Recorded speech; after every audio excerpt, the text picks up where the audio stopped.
for being mean to that.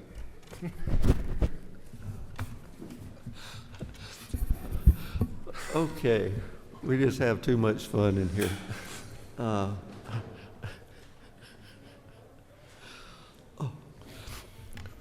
I'm going to ask Chairman Jaspers if he'll open us with a word of prayer. Thank you, Mr. Chairman. Heavenly Father, thank you for giving us a great new day to do work in your word. And, please look after us, Lord. Help us be kind to one another and treat each other with respect. These tense times just in this building, but all across the world and in our environment. And please just surround us with your love so that we show love to others and help us do this work. In your name, amen. Thank you, sir. Okay, we've got several senators lined up outside to present their bill. I think Senator Dixon is here.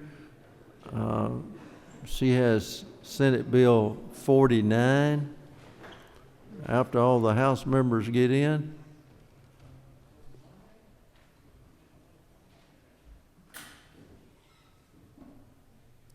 Chairman Newton, sorry to hear about your brother. I know it's tough, but we're really glad you're back. You've been in our prayers. Ms. Lewis, would you bring Senator Dixon in, please?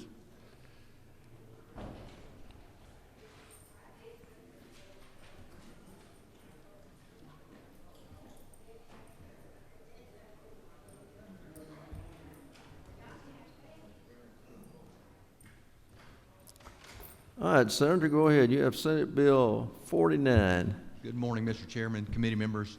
Yes, I bring Senate Bill 49 in front of you today. It has to do with third-party private providers in regards to building inspections and plan review.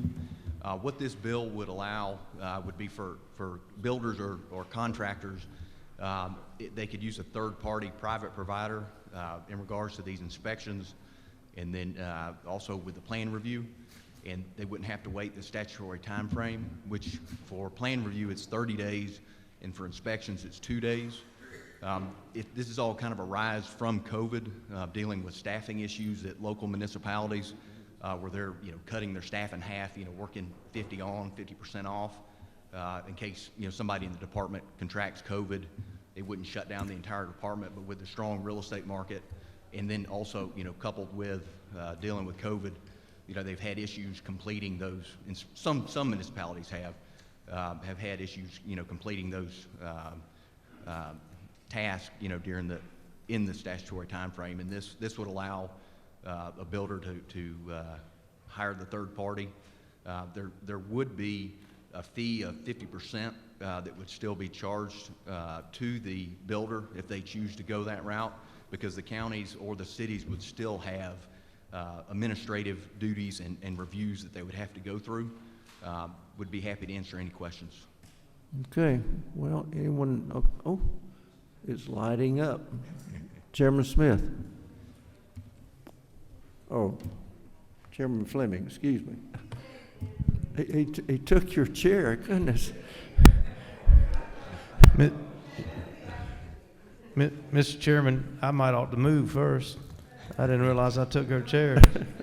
There's a seat back here. I'll move back here if she wants me to. You're good. You're good. Okay. Go ahead. Thank you, Senator. You said, Senator, there would be some sort of charge for doing this. What was that? Yes, sir. So if a contractor or builder, elected to use the third party, they whatever that third party charge, they would pay that, but then they would still be required to pay 50% to the county or the city of the fee that they would charge normally, and that would be, like I said, for reviewing and then administrative duties. And then one thing I failed to mention is if the builder elected to go that route, but the county or the city could perform that duty within the statutory time frame, the county could charge an additional convenience fee up to the full amount of the fee, but not to exceed that. And it would be a choice. I mean, like in my home county in Gwinnett, I'm in the building industry, and we don't have that issue and haven't, but some of your smaller municipalities and cities that have had issues with it.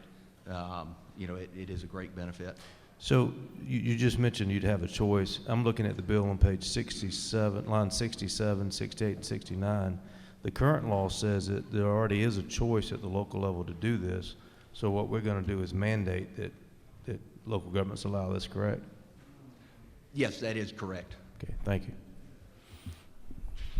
Okay, who's, Hawkins, is it you, 51, go ahead. Yeah, thank you. Thank you, Senator. This is a good bill. We had a similar bill about 6 years ago and had this problem in Hall County. There are other counties that some of our builders are doing a really good job where the economy is really booming. We're doing a lot of construction, and the county could not provide the inspection on a timely manner. Even some of these were actually some state-related buildings. So this is a good bill, and it does make it mandatory for counties to provide this. Okay, Chairman Martin. Okay, go ahead. Thank you, Mr. Chairman. The gentleman for a question. I have a bit of experience in this, in people coming when I was in local government, and we always found it really good, isn't it true, that they would come to us if they even needed people to do it on weekends. We would accommodate them because it was good for our community to help them get along. I'm finding it, along with Chairman Fleming, you know, we allow it to happen now on 6739. You're basically telling people you're not going to allow them to make the choice. You're going to tell them they have to. That's problematic to me. I don't see the there. I don't see the problem. If a county or a city is not being responsive, it's to their own detriment. What are we trying to fix?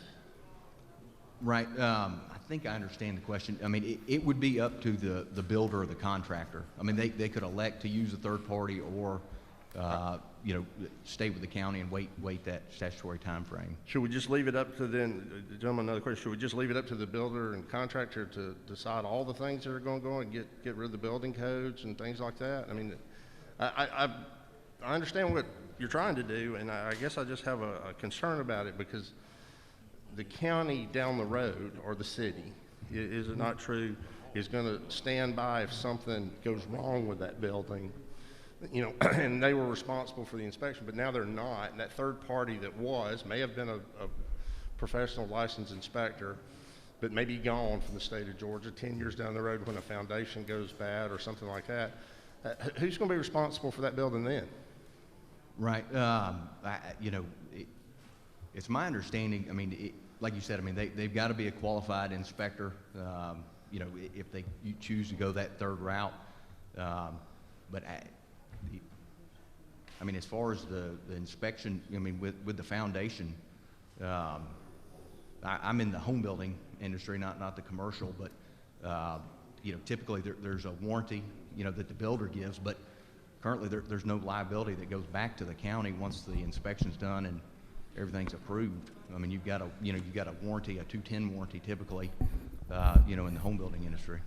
Last question. Excuse me. Remember, this is not a place to bait these bills. It's a place to ask a question or two. We've still got two more and maybe three. If yeah. So if you want to meet with him after. Yes, sir. Okay. I just didn't know if we had a problem other than the emergent situation we were in now. All right. Thank you, sir. Chairman Setzler. Thank you, Mr. Chairman. The gentleman, this third-party reviewer, is this person selected and paid by the county or city, or is this person paid for by the person that's applying for the permit? Yeah, great question.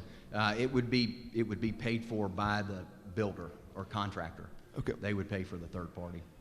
My concern is, right now, if you're in the design business, you take your design to the county and they grade your paper for you and say if you pass. What this sounds like is I'm hiring the person to grade my paper for me and I'm paying them. I mean, is there a conflict there? Conflict of interest? I don't believe so. I mean, in the bill, they would have to be a certified, you know, whatever inspection or review process they're going through. They would have to be certified, and it would be a third party they would be hiring. I know, And the county would still have the ability to review it once everything's submitted. my concern, Mr. Chairman, was just this question of, the person that's paying the invoice, paying the bill is, you're hiring somebody to review your stuff for you. It's one thing for them to prepare you to go present to the city, but when they're making the decision if you get the permit or not, I'm just trying to understand, is there a conflict there? Okay.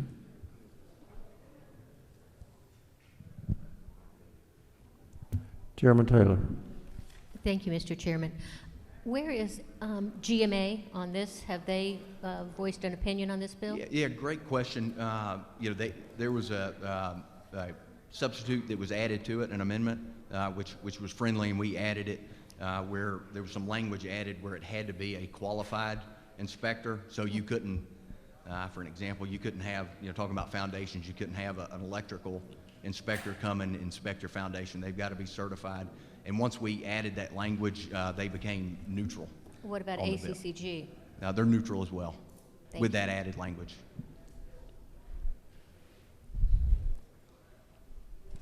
Mr. Dickerson, do you have okay. Who's 51? Okay, hold on, no, just one shot. Okay, everybody else has had at least one question. If you have a question with the senator about this bill, let's talk to him outside and give you a chance to answer some more questions. Thank you, sir. Thank you, Mr. Chairman. Senator Al, she has Senate Bill 82. Good morning. Morning. I've been instructed to be. Hey, Ms. Lewis, would you tell the folks outside to hush? If they want to come in and present their bill, they're going to have to be quiet. Yeah, folks outside are having a Why, lot of why don't you control your senators a little better? I'll try. I've been trying. I'll slap them around when I go back outside. Okay, go ahead. Thank you. Thank you, everyone. I'm Senator Michelle Au. Thank you for allowing me to present my bill, which is SB 82. This bill seeks to clarify the OCGA code related to insurance coverage of emergency care. So the problem this bill seeks to address is retroactive rejection of emergency medical claims by insurance companies when they determine after the care has been received that the patients did not meet the threshold for emergency care.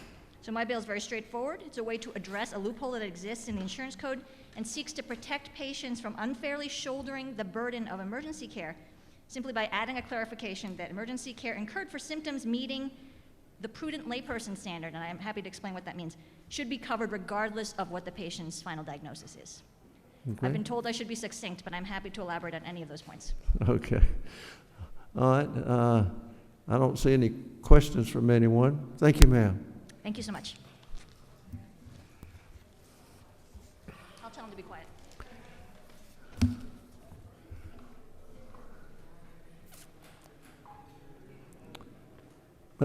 Senator Robertson, Yes, sir, you have been in law enforcement for a year or two, right? Yes, sir. When you leave, would you tell the senators who are out there who are making all this racket that if I hear another sound in here, we're shutting down and just going to start doing the calendar for Monday? Yes, sir, I will. So that nobody else will be able to present. So go ahead, sir. Yes, sir, I'll ask them to move down the hall too, Mr. Chairman. Well, Thank you. I don't care where they go, I just don't want to hear them. Yes, sir. And we can't hear y'all make the presentation, so. Yes, sir. Mr. Chairman, if I may, this is Senate Bill 114. What it does is currently when an individual charged with a nonviolent felony is released from the Department of Corrections, if they are under community supervision, there are obstacles in their way from getting their professional licensing and HVAC and plumbing and things of that nature through the state. So what this bill does, it moves those obstacles out of the way unless that individual is charged with a Chapter 5 crime, which would be those violent crimes such as murder, kidnapping, sexual assault, and also those individuals on sex offenders lists would not be able to take advantage of this. But it would help these individuals with skill sets that they've already developed and have developed while inside the Department of Corrections get out and get well-paying jobs and and be part of a productive economy. Okay. Any questions from anyone? Seeing none. Please tell your partners in crime back there to. I respect the chair rules of my representative. Thank you, sir. I'll Thank take you. care of it.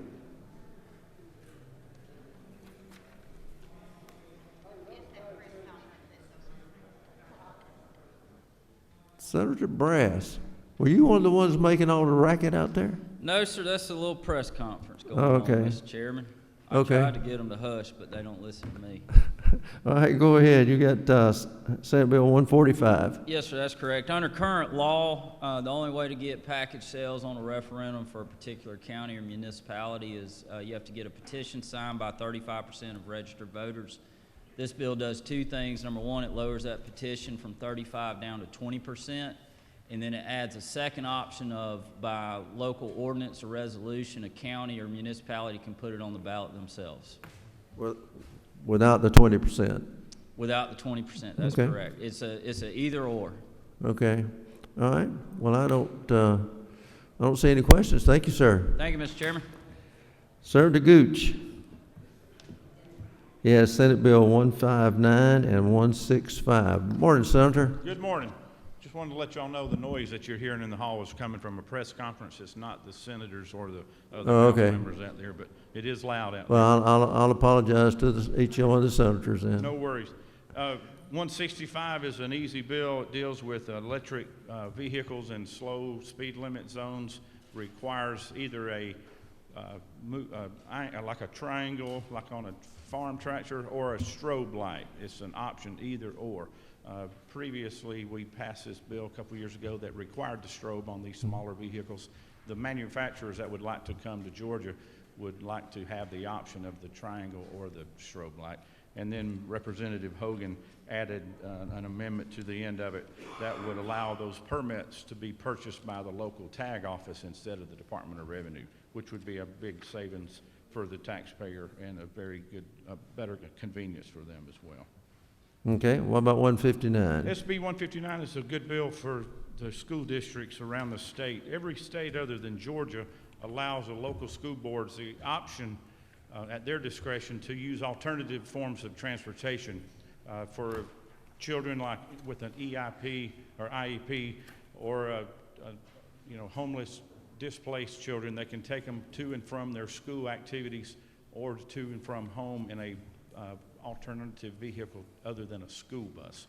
And these regulations would be set forth by the Department of Education and also by the local school boards. So Okay. it's totally local control driven. Very good. See no questions. Thank you, sir. Thank you so much. Y'all have a good day. Senator Huffstetler, Senate Bill 164.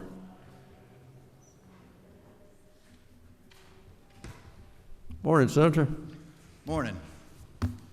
I'm here to present Senate Bill 164. This bill was passed out of the House last year, and with the shortened session didn't get through.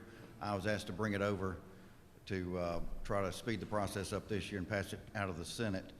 It is an HIV update bill. Really, some of that was from the 1980s.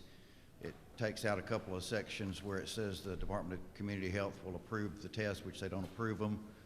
It takes out syringes as a prosecuting item because we don't do that anymore. We've set up some needle exchange programs, and it's got some language that changes the language that was criminalizing negligence and only for intent, and it also makes that equal with the Back to Blue legislation on the penalties. So this was a work of the defense attorneys, prosecuting attorneys, the AIDS Coalition, and the Department of Community Health. And it also acknowledges the HOPE Act, which says that an HIV-infected person can donate to another HIV patient, which is already being done. I think there's been about 100 cases of that. We have even some living people doing that as well, so that it really makes more organs available for all around. I hope this was going to go to my health committee over there I'm a member of in the Senate, but it actually went to the Judiciary Committee, and I want to tell the House the language they passed last year, I got it through our Judiciary Committee word for word with not a single word change. Goodness, I'm impressed. Okay, who's Whip? Thank you, Mr. Chairman. Senator, I'm sorry I didn't get a chance to talk to you about this before. Was it the language that we ultimately passed, or that we passed out of committee last year? Because last year I had a concern about the fact that we were reducing the time of imprisonment from 10 to 5 years, and I see that's trying to be done again this year. I think there's good pieces in this measure, but I have serious concerns about reducing from 10 to 5. Well, it mirrors the legislation, I think, on a criminal justice reform that we've done on that sentence. And my understanding is this is what came out of the full House last year. Okay. Again, I just have concerns when someone wants to knowingly infect someone with HIV or AIDS that we're reducing the time of imprisonment. All right, thanks, sir. Thank you. Chairman Fleming. Thank you, Mr. Chairman. My concern was the same as the whips, and he expressed it. Okay, thank you.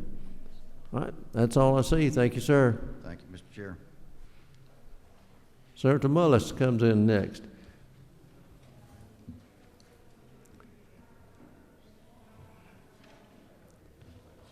Senator, you have been busy. This is your third visit. I don't know what happened. I didn't mean to, but I do have a lot. And we can't hear you out there because of the press conference. I just want to report that. Who's having a press conference on it? I have no idea. They didn't invite me. Asian American? Okay. Yeah. But I'd like to thank you for hearing me today. And Senate Bill 195 is the Georgia Hemp Farming Act, very similar to the one you had in the House. And we're just defining process and processing in agriculture community. There's not the same experiences with when you're drying or curing or shucking or bucking or storing or trimming or as processing. It's just a little different. I won't go into any of that unless you want me. But I'd be glad to answer any questions. Now, you farmers know what all that is. I had to look it up. Okay. I'm a little nervous. Okay. Now. Okay. Wait. I don't see any more questions. Okay. Thank you, sir. Let me know how I can help you. Okay, I'll do it. Thank you, Senator. Again, is not here. Okay. Senator Anderson. Morning, sir. Morning, Mr. Chairman.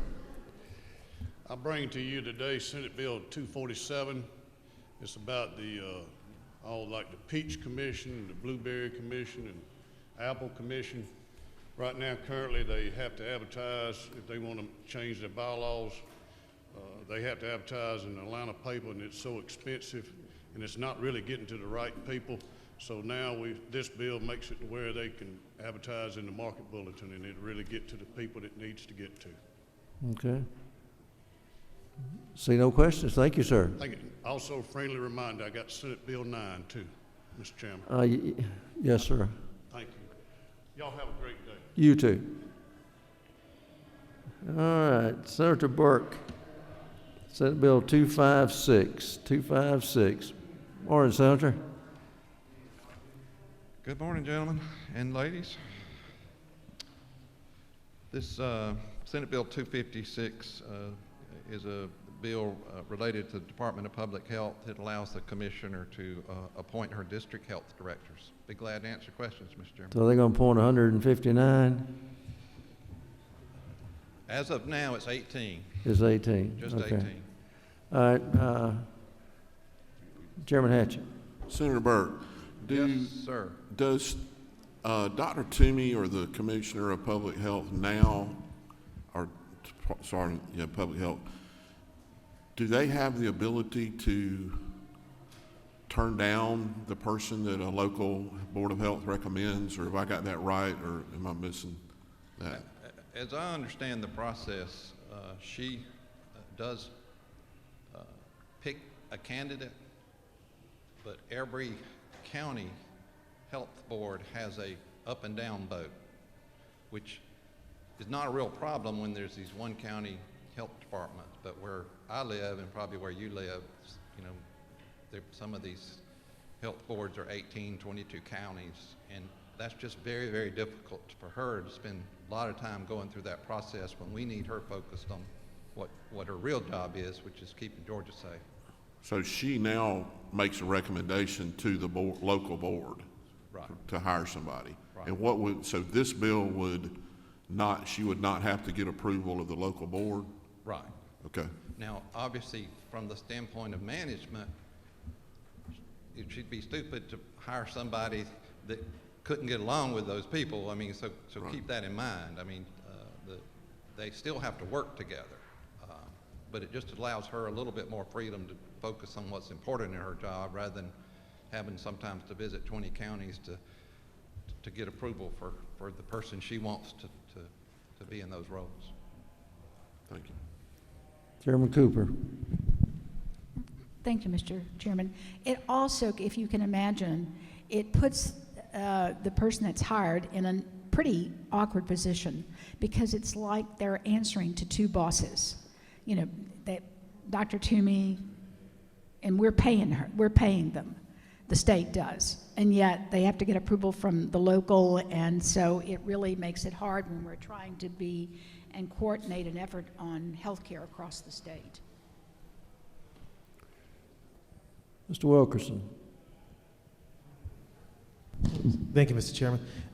I'm looking at lines 10 through 15. Currently, I know through this COVID crisis, I reached out to our health department director quite a bit. And as a physician, I felt comfortable passing along the information. Going forward, does this person not have to be a physician that is appointed to be the director? Yes, sir. If you'll look at line 29, the Legislative Council just moved that, but it still requires it to be a physician. Okay, so they're still a physician. It's just appointed by the state. Okay. Thank you. Chairman Fleming. Thank you, Mr. Chairman. Senator, I was trying to figure out, and I think I did get a call from one of my local Board of Health people about this bill, and they had concerns about it. And if I understand it correctly, and I think the Chairman Hatchett said it, but I want to make sure I got it. Right now, our local people choose this person, and we're going to take that away from them and give it to the state. Is that right? No, that's not quite. I mean, the commissioner chooses them, but the counties have an up or down vote on that choice. They confirm the choice, and if they don't Right. like it, they can vote no. That's right. Now, that, again, So that's what we're for taking. counties where you live, where those districts are tiny, right now, that's not really a problem. But unfortunately, our health districts are not uniform, and most of our health districts have, like I said, multiple counties, anywhere from 10 to even 25. So it is a very cumbersome part for the rest of Georgia, the Fultons and the DeKalbs and Gwinnett's, when there's a single or just two counties, it's working fine in those districts now. It's the rest of the state that's the problem. So you're saying over in my area, which is Augusta, but is surrounded by rural areas, it is or isn't a problem that we're trying to fix? It could be. Again, every district's different, but that is part of the issue is as Chair Lady Cooper said, you know, so many of these health districts, you've got 20 bosses instead of a direct up and down line, chain of command that makes it effective. Thank you.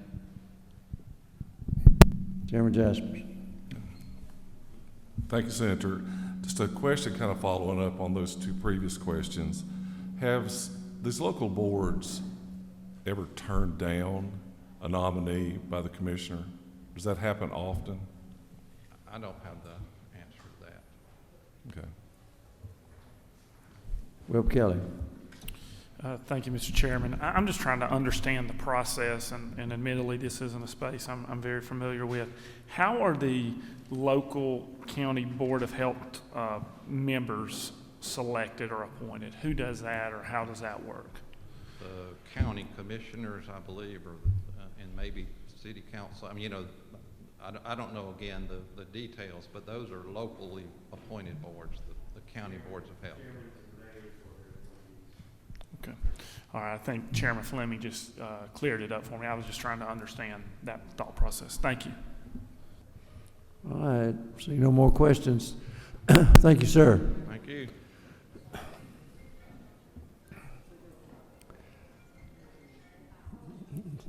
You know, Chairman Cooper, if we were in a classroom, I'd take your phone. I don't want it. I'm not in a classroom. I don't want it. I'm gonna be, yeah. Okay. Senator Harper, Senate Bill 260. Yes, sir. Good morning, Mr. Chairman, members of the committee. Good to see all of you. It's Senate Bill 260 does three things, basically. One, it deals with wastewater and soil amendment type things. It allows the board, the wastewater board, to charge a nominal fee to continuing education companies that want to provide courses to licensees of the board.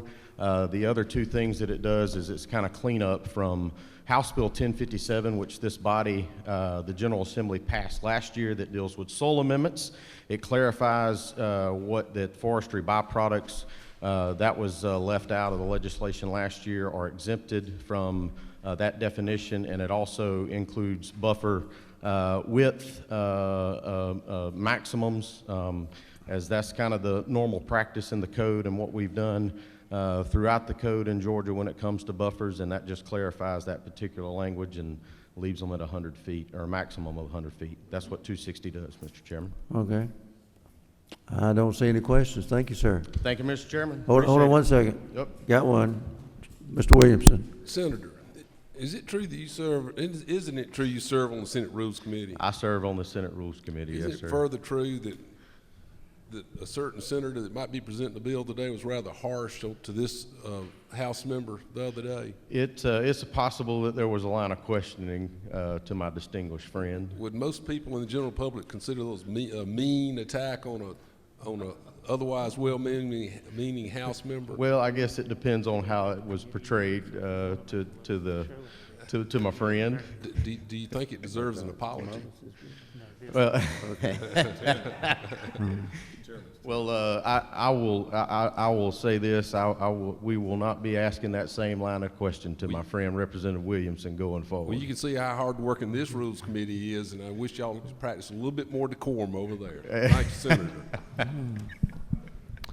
All right, I see no more questions. Thank you, Mr. sir. Chairman. Y'all have a great day. You too. Bruce is tender. Okay. Representative Jackson, you ready for this?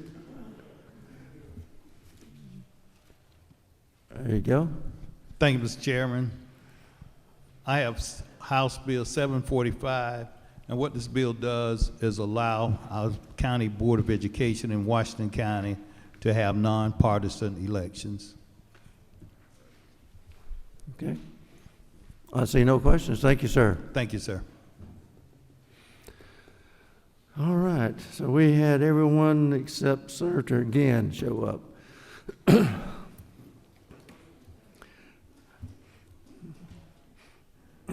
Okay.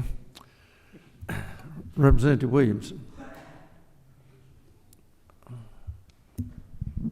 On Senate Bill 260, are you moving that we recommit that Yes, sir. bill? I'd like to move that we recommit Senate Bill 260 Back to committee. back to committee. Okay, got a motion on second. All in favor say aye.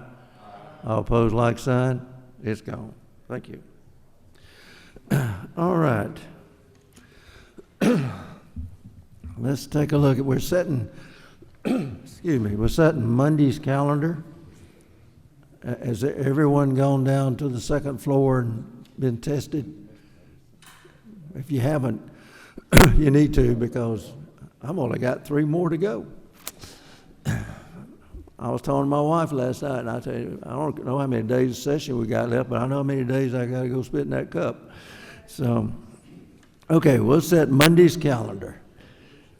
Senate Bill 9, I hear a move. All in favor say aye. All opposed, like sign. Okay, raise your hand, those are opposed. Okay, it's on. All right, I skipped a little item here. Representative Lumsden. Mr. Chairman, I move that Senate Bill 80 be returned to the Insurance Committee for further Okay, consideration. We got a move and a second. All in favor say aye. All opposed, like sign. It's back in insurance. Okay, let's go ahead and do the, finish the calendar for Monday. Senate Bill 32. Do I hear a move? Got a move and a second. All in favor say aye. All opposed, like sign. It's on. Senate Bill 49. Do I hear a move? Got a move and a second. All in favor say aye. All opposed, like sign. Okay, got a, all in favor, raise your right hand.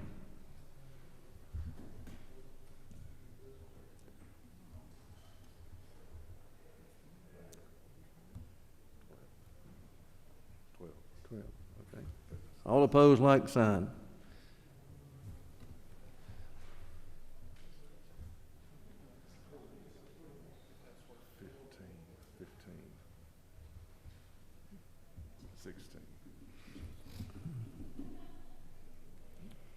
Okay, the yeses were 12 and the noes were 16. It will not be on the calendar Monday.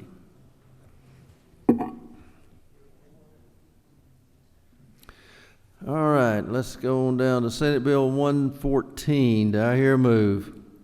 Got a move and a second. All in favor say aye. All opposed, like sign. It's on. Senate Bill 145. Do I hear a move? Got a move and a second. All in favor say aye. All opposed, like sign. It's on. Senate Bill 159. Do I hear a move? Gosh. All in favor say aye. All opposed, like sign. Senate Bill 185. Do I hear a move? Got a move and a second. All in favor say aye. All opposed, like sign. Senate Bill 219. Do I hear a move?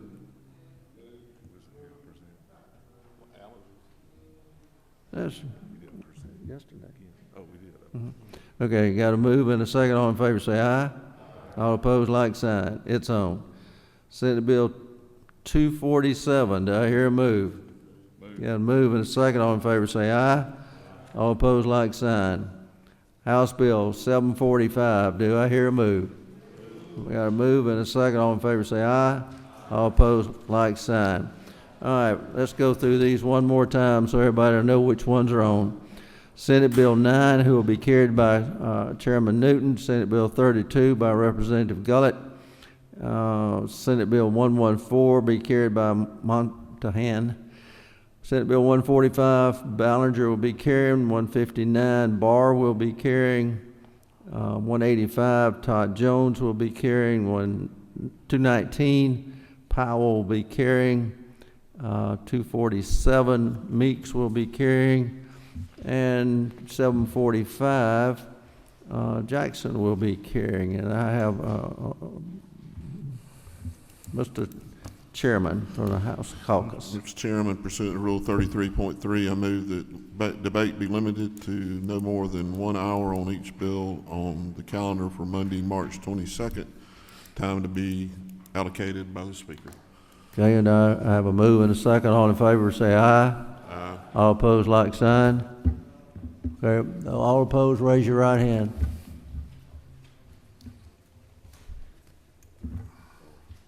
Okay, it passes.